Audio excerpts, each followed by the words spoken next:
Greetings and salutations, friends and neighbors, fans and family, lovers and losers of all kinds. I am Admiral Oliver Franklin Doom, and I'd like to welcome you to Just an Observation.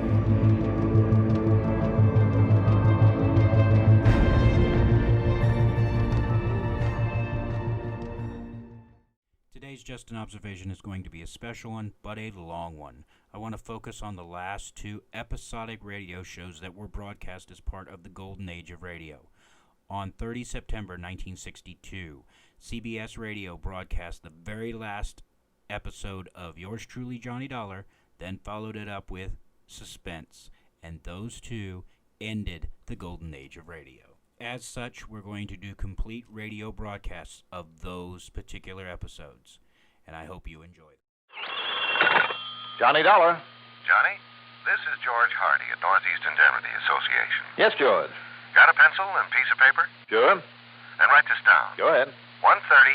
130-07-0583. Got it. So? He wants to see you. Who does? 130-07-0583 at State Prison. Oh. You know his name, George? No, but if it's who I think it is, well, Johnny, you just might find yourself going for the commission on $100,000.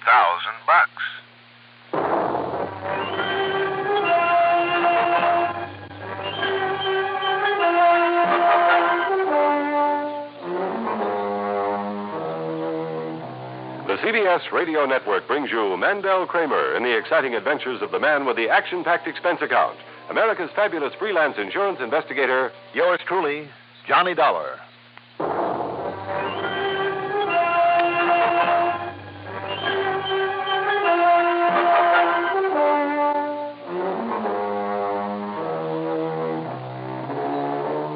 Expense account submitted by Special Investigator Johnny Dollar to Northeast Indemnity Association, Home Office, Hartford, Connecticut. Following is an account of expenses incurred during my investigation of the tip-off matter.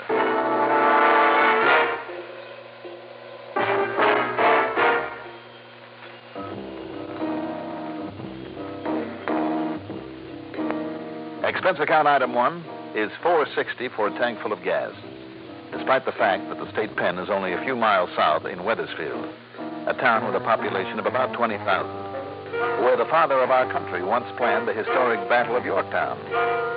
In other words, George Washington slept there. An assistant warden led me not to one of the cell blocks, but to a screened-off corner in a hospital ward. The man who lay there was in his early 30s, but he looked 100, thin, drawn, emaciated, with the pallor of death on his face. It was a full minute before I recognized him as Turner McGackie, up for safecracking, whom I hadn't seen since the day the judge handed out his term some 10 years before. Pretty funny, huh, Dollar? I'm due to get out. Instead, I lay here dying. Oh, now, come on. Who told you that, McGackie?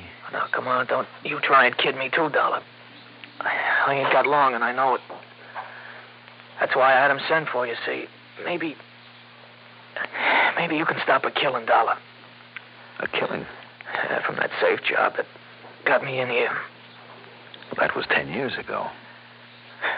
Only they never found the loot from it, did they? Oh, I see.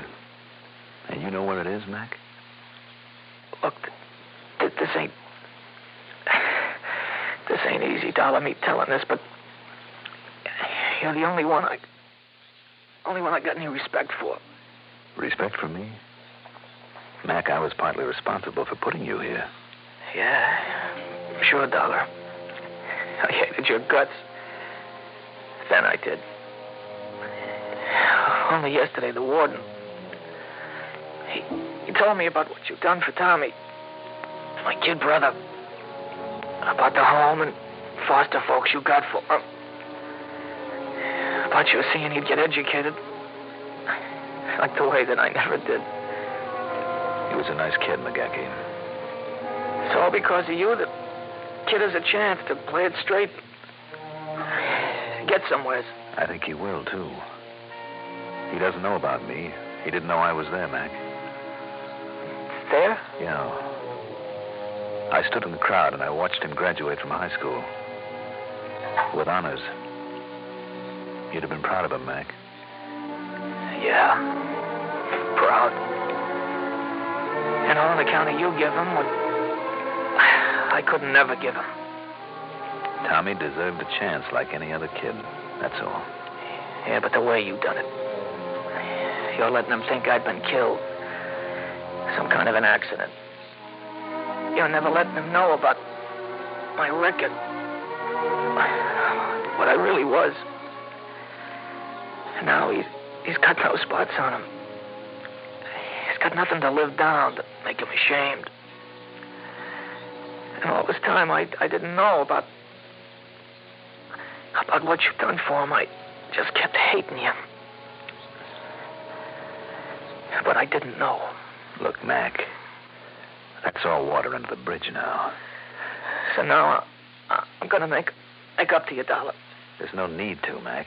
Look, you're getting tired. I better leave you now. Yeah, but the loot from that safe job, 100 G's. Oh? So, listen. While I can... Listen. Real careful. Real careful, Dollar.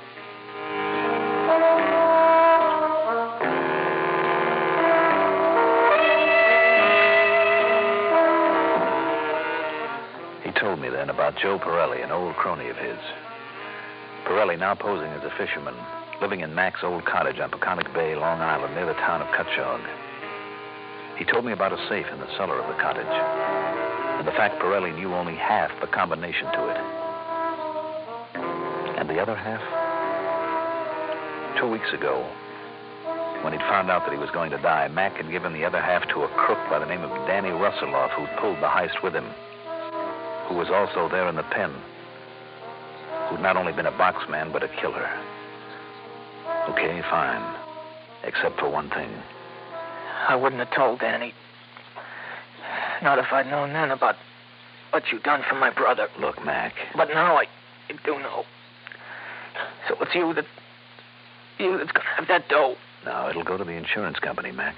Look, if Danny gets to him first, Danny will kill Pirelli. Take it easy now. Don't get yourself too excited. Don't you see, having the whole combination between them, Danny will get the dough, then he'll kill Pirelli. Well, look, if you gave me the combination. Yeah. All right, then. You'll give me your word. You'll protect Pirelli. Kind of his keeping that dough for me all this time. Mac, I'll do what I can for him. But first, while I'm here at the pen, I better get things straight with Danny Russelloff. No, Dollar. Danny's getting out of here today. Getting out? You mean they're releasing him? Yeah.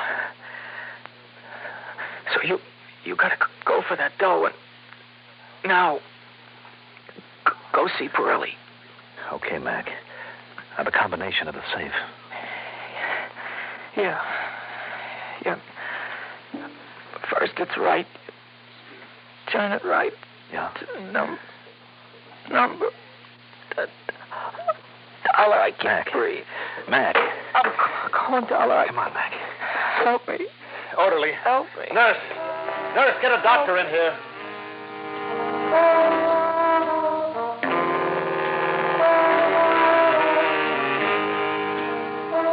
By the time the doctor got there, McGackey was dead. I asked the warden about Danny Russelloff then. Yes, Mr. Dollar, we sent him on his way about an hour ago. And all I can say is good riddance. Okay. Expense account item 2, $150 for a plane, a charter job. We took off and headed south. How Dick Spidell, the pilot, ever managed to sit down among the sand dunes near Cutchogue in semi-darkness, I'll never know. But after a walk of about a mile, I found the gas station. Item 3, $20 to the gas jockey for the use of his stripped-down vintage car. Sure, man. You just negotiate that next turn left. You see it down there? And then you swing another left on the sandy road you come to, and you stop when you make the bay. It's a beat-up old shack with a wore-out old pier in front of it. Okay. Oh, and if you don't see him around or he don't answer when you knock, go on in anyhow. It's probably because old Pirelli's liquored up like he mostly is and has fell asleep. All right, thanks. Oh, and Just be sure to get my car back here by midnight when I close up, huh? Right.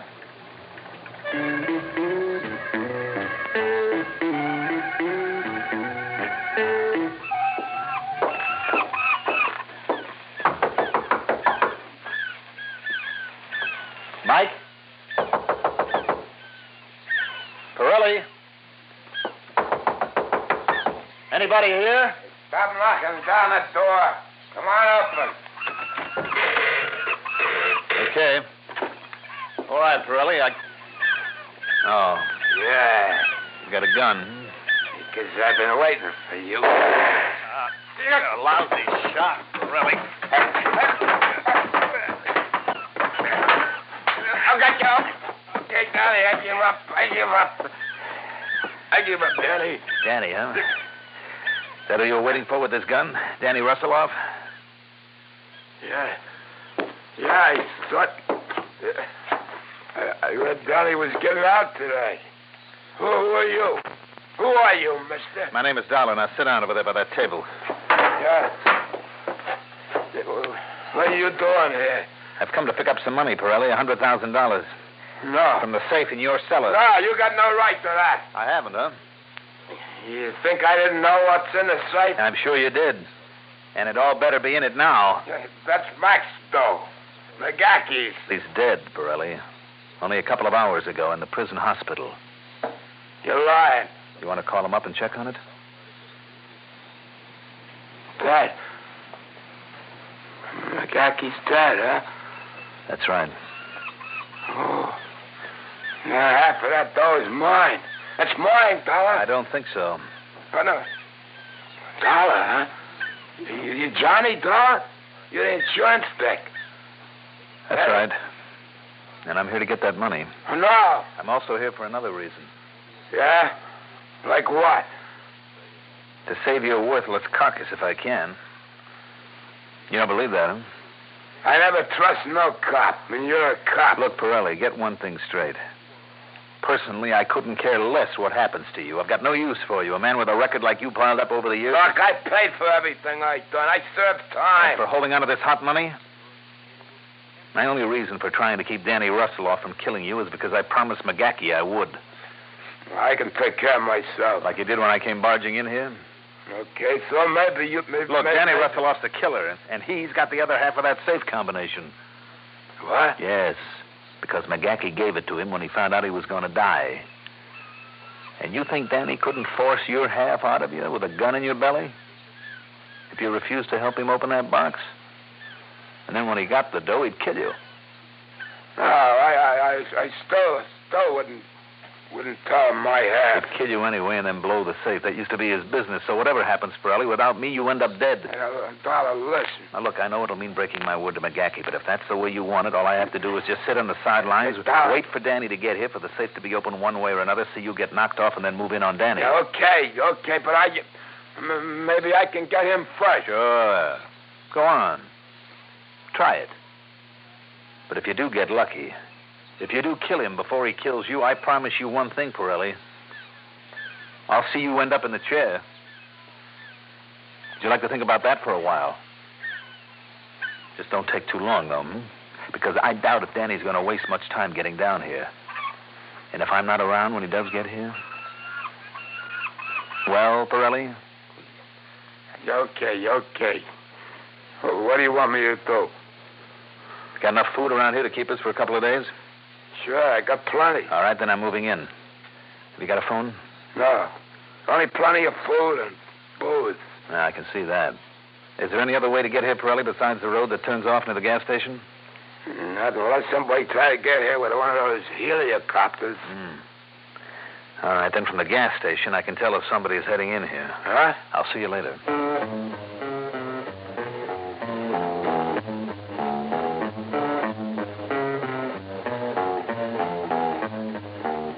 Item 4, back at the gas station, out on the highway, $100 even. $100? Oh, for that, man, I'll ride a bicycle or borrow my sister's car, and you can keep the old crate. No, Jimmy, I'll only need it for a day or two, I hope. All the time you want. And is there anything else I can do, Mr. Dollar? Just let me have a handful of change to throw at this payphone of yours.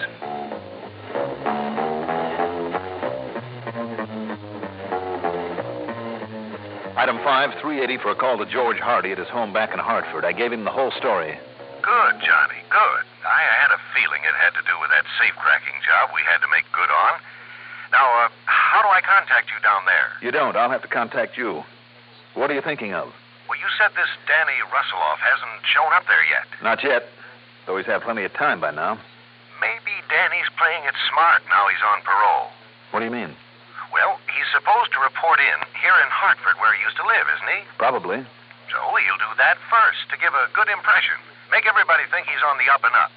Maybe. And then when he figures nobody's watching him anymore, then he'll make his move, right? Except that I can't see him wasting any time about getting his hands on the money, or at least making sure it's still here. So, George. Yes? Get hold of Pete Larkin. The private detective. Yeah, tell him it's for me. Tell him if Danny is there in Hartford to keep an eye on him day and night. And if he leaves town, I want to know it so I can be ready for him. Okay. And meanwhile, what'll you be doing? Have you called on the police down there? I don't even know if they have any in this little town. What's more, a couple of cops prowling around would only scare him away, and I want to get him. I'll check back with you 3 or 4 times a day. Okay. And at least we know where that 100,000 is now. Do we? Maybe I better get back out to Pirelli and make sure.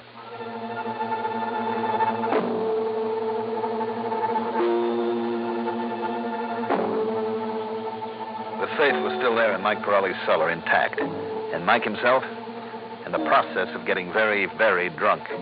But in answer to my question... Yeah, okay. It's only the last 2 numbers of the combination that I know. All right, what are they? It's 2 turns to the right. 2 turns to the right. To what number? It's 81. 2 turns to the right to 81. Yeah. And then? Hey, listen, Dollar. And then, Mike? Then left, left 14. Then left to 14. Yeah, that's it. Okay. Hey, listen, Dollar, I'm scared now. You got me scared. Give me the... Here, go ahead. Help yourself. Yeah. Maybe enough of that stuff will at least keep you... Hold it. Listen. What? Hold it. What? You hear that? What? Yeah. It's the car out there. All right, let me douse these lights. You see it there? You know that car? No. Yeah, but that's him. It's Danny. Be quiet. He's coming in here to kill me, Dollar.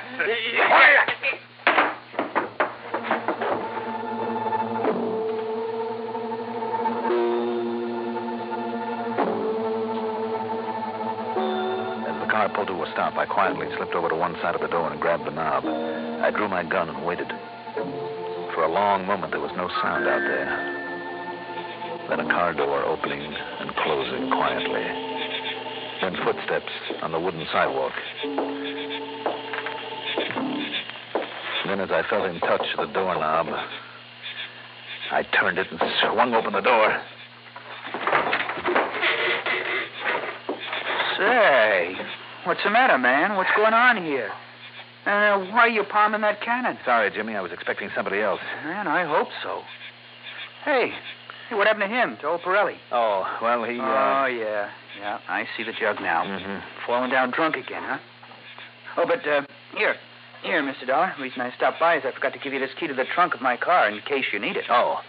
Okay, Jimmy, thanks. And, listen, I've been thinking. Mm-hmm. Your name is Dollar, huh? Johnny Dollar, that investigator? Man, I think you're the most. Look, Jimmy, if Johnny Dollar was around here, if he was setting a trap for some crook... Yeah? And if anybody blabbed about it to anyone, Johnny Dollar might end up very dead. You understand that? Don't worry. Don't you worry. Just let me know how you make out, will you? I'll let you know. Yeah. And thanks. Thanks, Johnny.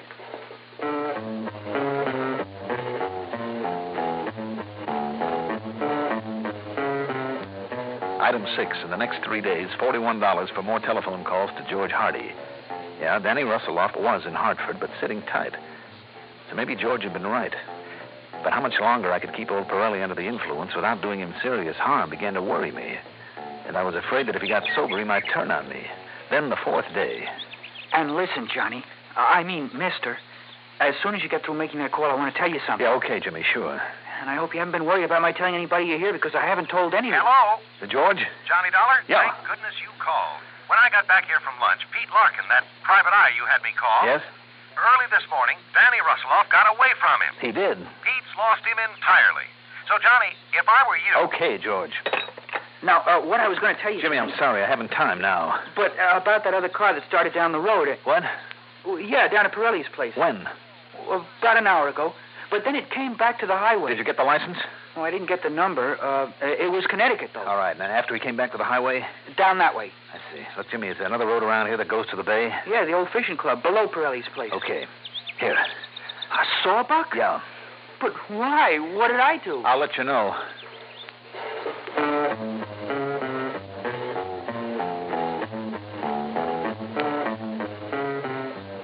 I started down the road to Pirelli's. But no, because if it had been Danny, the reason he turned around to come back to the highway was because he'd seen my car there. So instead, I took the road to the fishing club. And there it was, beside the abandoned clubhouse, a rental job with Connecticut plates. Leading away from it were footprints in the sand, leading toward Pirelli's.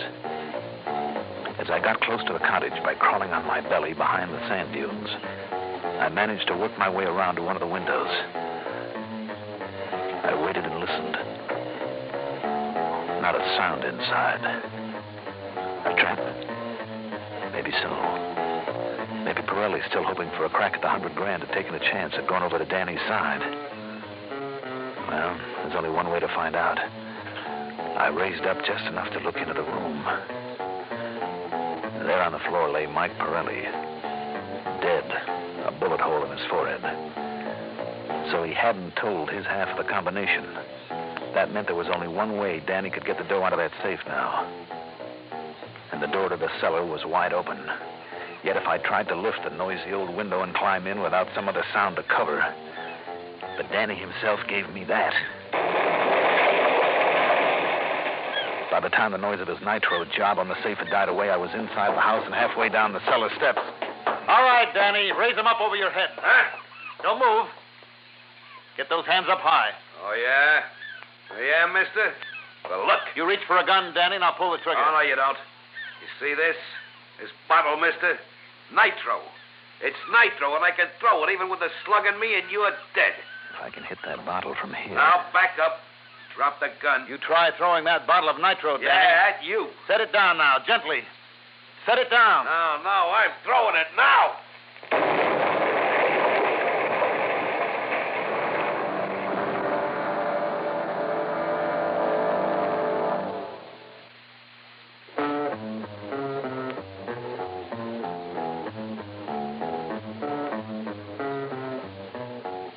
I'd heard of such things, but never before quite believed them possible. But so help me, when I picked myself up on the edge of the wreckage of that cottage, most of my clothes were blown completely off. And yet, by some miracle, I suffered no more than a couple of bruises and a slight headache. As for Danny, well, let's not go into that. He's paid for all his crimes. Expense account total, $349.40. And don't forget my commission, in spite of the fact that a lot of bits and pieces of that money had to be pasted back together. Yours truly, Johnny Dollar. Can you get premium gasoline performance at regular gasoline price? Find out what so many other car owners have found. In 3 out of 5 cars, regular priced Sinclair Dyno gasoline matches performance of premium gasolines, saves you up to 4 cents a gallon. Almost anywhere you see the Sinclair sign, you can save up to 4 cents a gallon with Dyno and still get premium performance and mileage. Drive with care and buy Sinclair Dyno gasoline.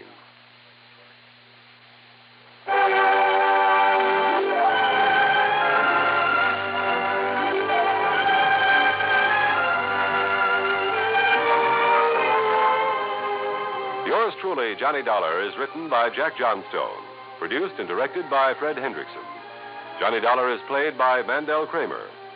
Also featured in our cast were Jackson Beck, Joseph Julian, Jack Grimes, Bob Maxwell, and Peter Fernandez. Music supervision by Ethel Huber. Sound patterns by Walter Otto. Tomorrow begins a new week's hilarity with Arthur Godfrey Time on the CBS Radio Network. And now, a tale well calculated to keep you in suspense. In a moment, Act One of Devilstone, starring Christopher Carey and Neil Fitzgerald, and written especially for Suspense by Jonathan Bundy. This portion of Suspense is brought to you by the makers of Parliament cigarettes. Listen, more and more people are smoking to this tune every day. Parliament gives you extra margin. Parliament gives you extra margin. The filter's recessed and made to stay neat and clean. Quarter-inch away. Parliament gives you extra margin. Parliament gives you extra margin. You're smoking neat. You're smoking clean with Parliament today.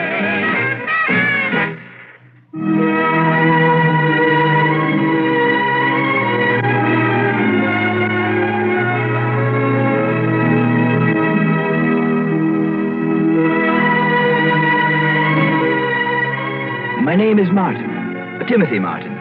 I live here in Dublin, and very nicely, too, thanks to a considerable inheritance and sale of the family estate in County Kilkenny, which brought a very good price.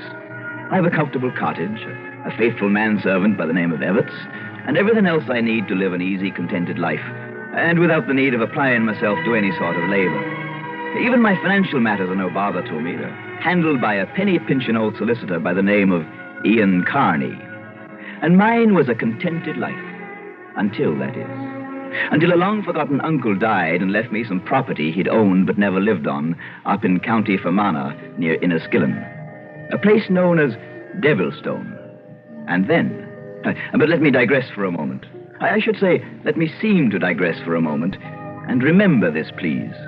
For it may have much to do with the strange, terrifying tale I'm about to tell you. Deep under St. Michael's Church, here in Dublin, is a crypt. It possesses most amazing properties.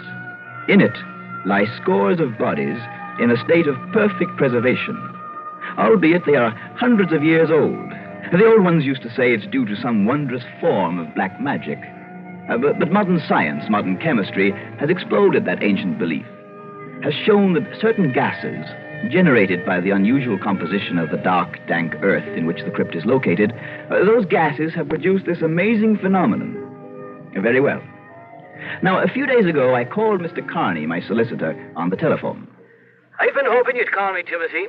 I wish to speak with you about that house and property in County Fermanagh that your uncle left you. Well, I've certainly no desire to move away from Dublin, Mr. Carney, so I've decided to rent out the old place. Rent it out? And why not, sir? You really think you can? Well, I'm quite certain I can. I doubt it. Well, as a matter of fact, an American couple by the name of Stoker left here only yesterday for a look at it. I see. I expect they'll be back here a moment now to agree to lease it for the summer. Timothy, you showed them the pictures and description of the place? Yesterday morning.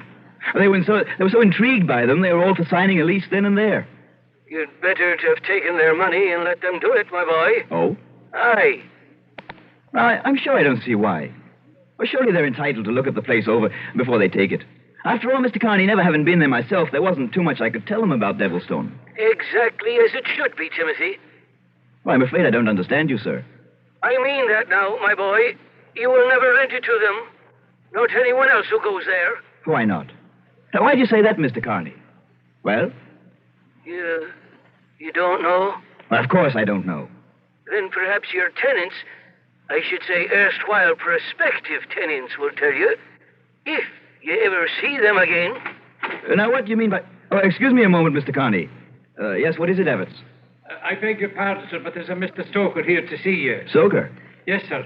And if I may say so, he appears to be quite excited about something, rather angry. Hello? Shall I tell him you're busy and suggest he see you another time? Timothy? Yes? No, Evetts. Have him come in, please. Very good, sir. Hello, Timothy. Oh, sorry, Mr. Carney, but I've someone here to see me. No, about Devilstone, Timothy. I think I'd better call you back. Very well, if you like. But there is something about Devilstone, its history, that you might not be cognizant of. All right, well, I'll get back to you shortly. Timothy! Goodbye, sir. Well, at least you didn't try to skip out on me. Mr. Stoker, how are you? Nice to see you again. Oh, it is, eh? Did you and your wife get over to look at Devilstone as you planned? We certainly did. And by heaven, Martin, if this is your idea of some practical joke... My what? Sending me alone to that ungodly place would have been bad enough. But my wife... Martin, you ought to be horsewhipped. Now, wait, please. I'll have you know that as a result of your having let her go there, you and your twisted sense of humor... What? What is the matter with you, anyway? The poor woman nearly went out of her mind. Mr. Stoker, I just... She still hasn't recovered from it. Sure, I got her back to Dublin all right. But the doctor has ordered her to bed. Had to give her strong sedatives. Now, I warn you, young man, if she doesn't recover completely... Now, just a minute, Mr. Stoker. Oh, don't bother, Martin. The less you say, the less I have to see of you from here on out, the better.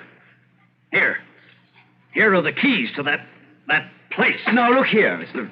Goodbye, Martin. If I ever see you again, it will be in a court of law. Believe me, Mr. Stoker, I don't know what you're talking about. What are you so upset about? Oh, you don't, eh? Do you mean to say there's something wrong with Devilstone?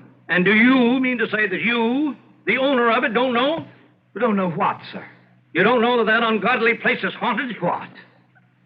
You heard me. Haunted.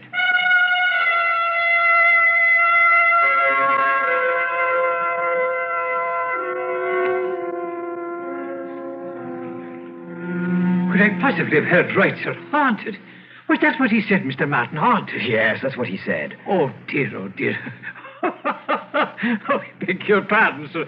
But really, it's too amusing. It's perfectly all right, Everett. You go right ahead and laugh, and I'll join you.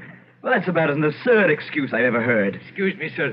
You don't think he meant it? But the Devilstone is haunted? How could he? Haunted houses went out of fashion 100 years ago. No, Everett, it was simply a silly excuse for not leasing the place. Well, now that he and his wife have had a look at it.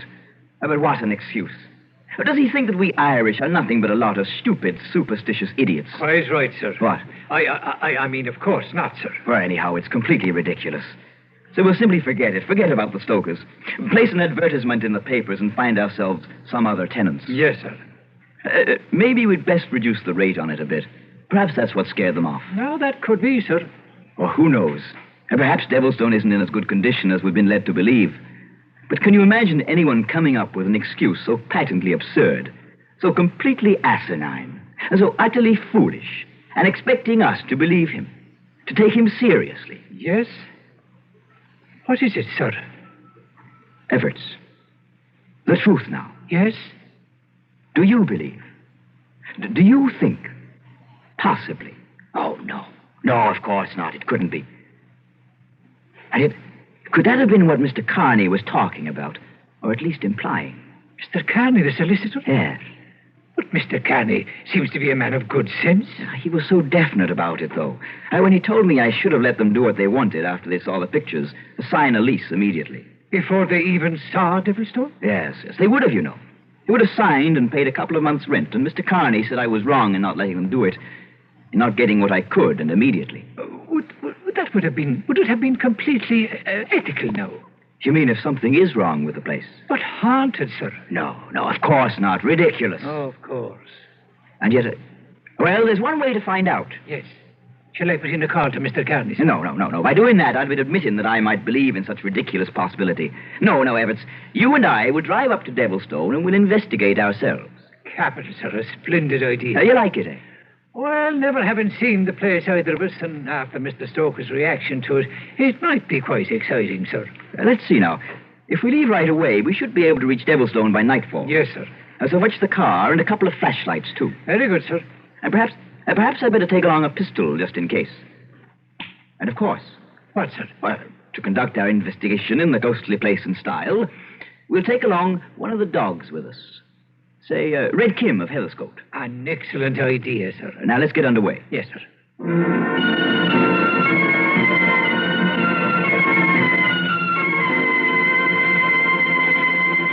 Well, Everts, if the man at the petrol station told us right, the rambling old mansion you now see before you is Devilstone. Yes. I see. Now, what kind of a reaction is that? Not a gloomy old place, if I may say so, sir. Now, don't you start conjuring up some ghosts. Even Kim apparently finds nothing particularly friendly about it. Now, look, Everts. If you're going to become superstitious about Devilstone... Oh, no, sir. Come along, we'll have a look at it. Come along, Kim. Come on, boy.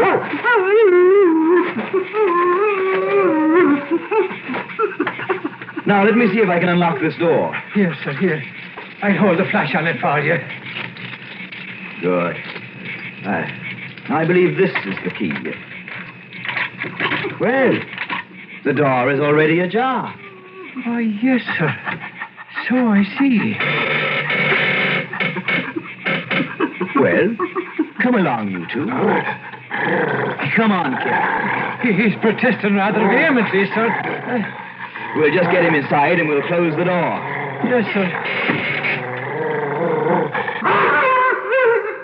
Kim! What the devil's the matter with you? Oh, come now, boy. Are you a dog or a mouse? He most certainly is frightened of something, sir. Yes.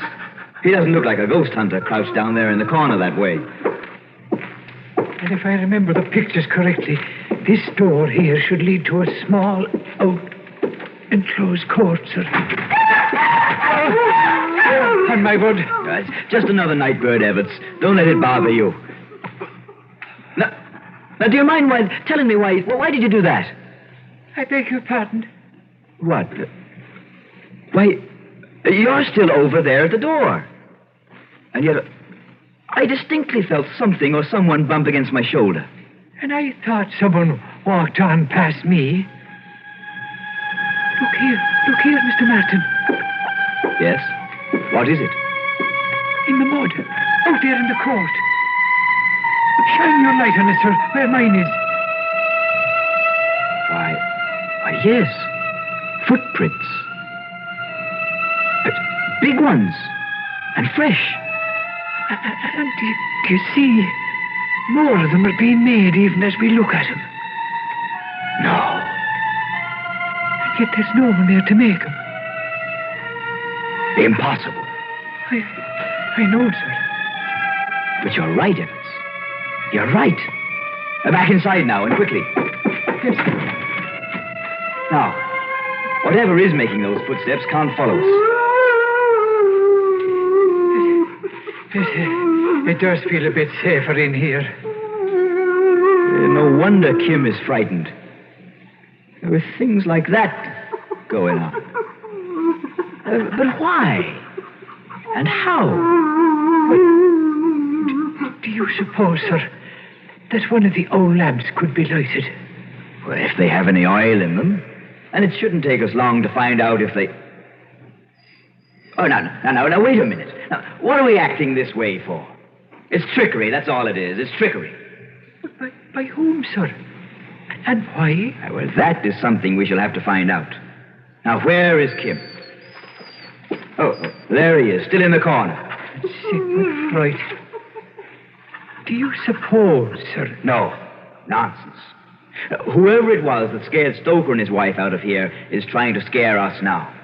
And I mean to find him out. But the dog, sir. And if it's true about them and that there is a ghost... Nonsense. No. We'll just look about here. Where? Now what's the matter? That door. At the other end. What? Behind you. It's opening by itself into a small room beyond. Good. Then we shall start our investigation in that room. Well, are you coming? Yes, sir. Oh, clumsy. Now you dropped your flashlight. I didn't, sir. I didn't. It was knocked out in my hand. It what? Honest it was, sir. I swear it, sir.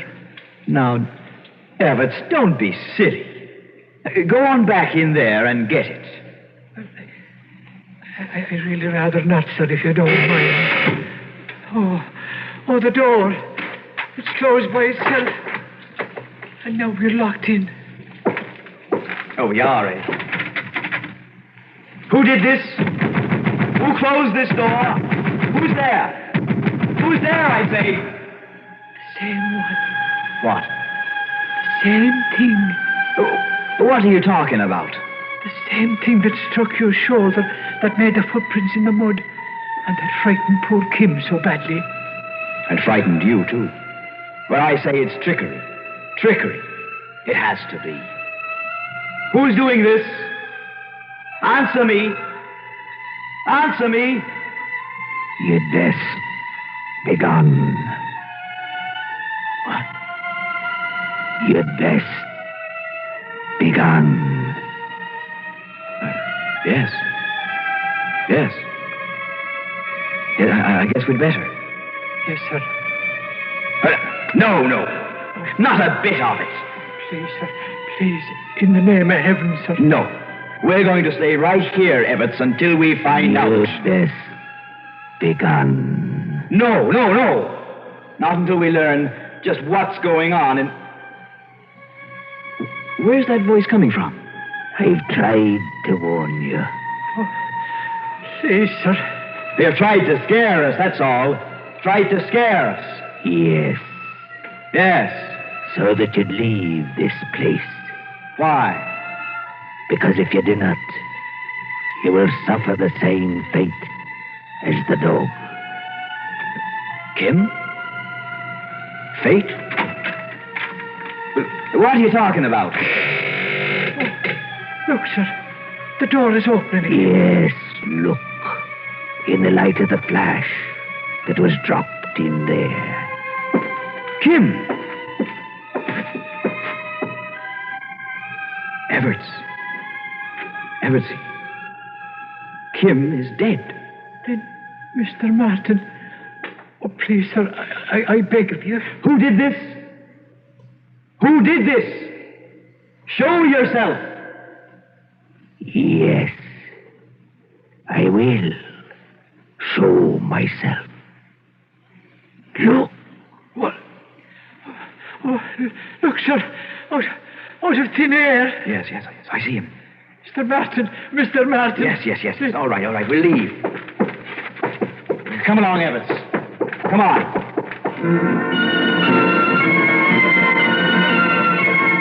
Yes, Mr. Carney. I thought at first it was trickery or perhaps some kind of joint hallucination by Ebbets and myself, induced perhaps by the gloomy atmosphere of the old house and whatever it was that Stoker had said about his wife and her being so terrified. No, my boy. But when it actually happened, that he actually appeared there before us out of thin air, this misty, tenuous, impalpable figure, and then when we found there wasn't so much as a little mark on Kim, the dog, who up to that moment had been as healthy as I. But why didn't you tell me about whatever it is in that inhabits that place when I talked to you on the phone? I tried to, Timothy, but you cut me off. And after all, I'd known about it only as a legend from hearsay.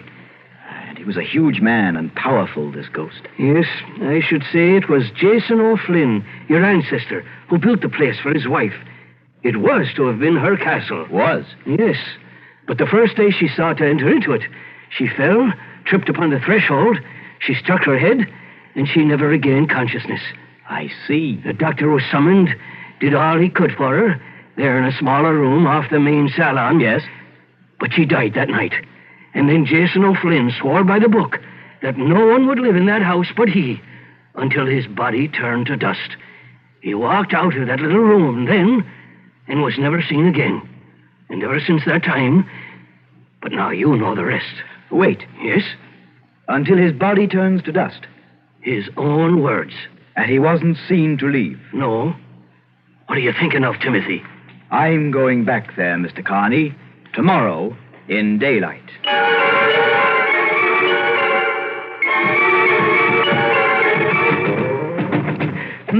I just don't get it. I certainly found no signs of hollow walls or hidden panels on the floors above, sir. And yet, Everett, somewhere close to that small room. Don't you think it's best we simply leave the place and... No. No one but he. What? Until his body turned to dust. What, sir? And although there must have been other people about, he wasn't seen to leave. And to me, Ebbets, that means only one thing. Somewhere in this house lies the key to this mystery. But we've been here most of the day, sir, and we've found nothing. And it's getting on towards dusk. I know. But until I find some... Oh, sorry, sir. Let me help you. The old rug was so badly wrinkled, it's no wonder you tripped. Wait. Ebbets, listen. Very hollow floor, I should say. Here. help me fold this rug back. Yes, sir. Here now. And look, a sort of trapdoor, and fitted in the floor so tightly. Yes. And this, it looks like a seal around the edge. Why, yes, sir. And a heavy lifting ring. Well, then give me a hand. We'll see if we can raise it. Now. Oh, it's very tight, sir. Yes. But the seal is giving way a little. Put everything you have into it now.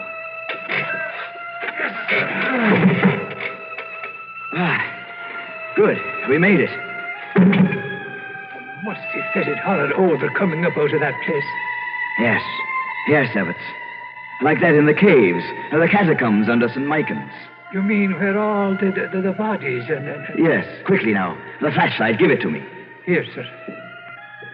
Now, look down there on the earthen floor below. Do you see? Do you see? The wrists are cut. He killed himself. No, it's he. It's the ghost that we saw. Yes, Evetts. The body of Jason O'Flynn. And so perfectly preserved as though he died only moments ago. Oh, it's horrid. Until his body turned to dust, he said. So we know now that we've found it. So please, sir, let's leave this place. Wait, Evetts. Wait. Do you see? Now the fresh air has reached it. Oh, good Lord. Yes. The color is leaving the cheeks. The pallor of death is taking its place. And yes, now, at long last, the body will turn to dust. No longer will Jason O'Flynn walk the night. Requiescat in pace.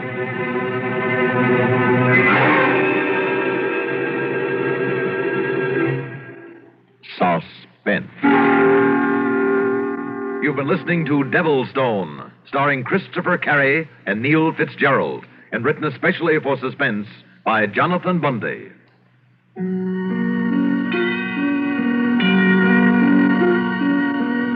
Suspense is produced and directed by Fred Hendrickson. Heard in tonight's story were Gilbert Mack, Walter Grisey, Reynold Osborne, and Frank Milano. Music supervision by Ethel Huber. Sound patterns by Walter Otto. Technical direction by Fred Cusick. Associate Director, Bernie Seabrooks. This is Stuart Metz speaking. Every weekday evening, Chris Schenkel is anchorman for a globe-girdling roundup of first-hand reports on sports activities everywhere. Make this your address for worldwide sports every weeknight. He who laughs oftenest hears Arthur Godfrey Time weekdays on the CBS Radio Network.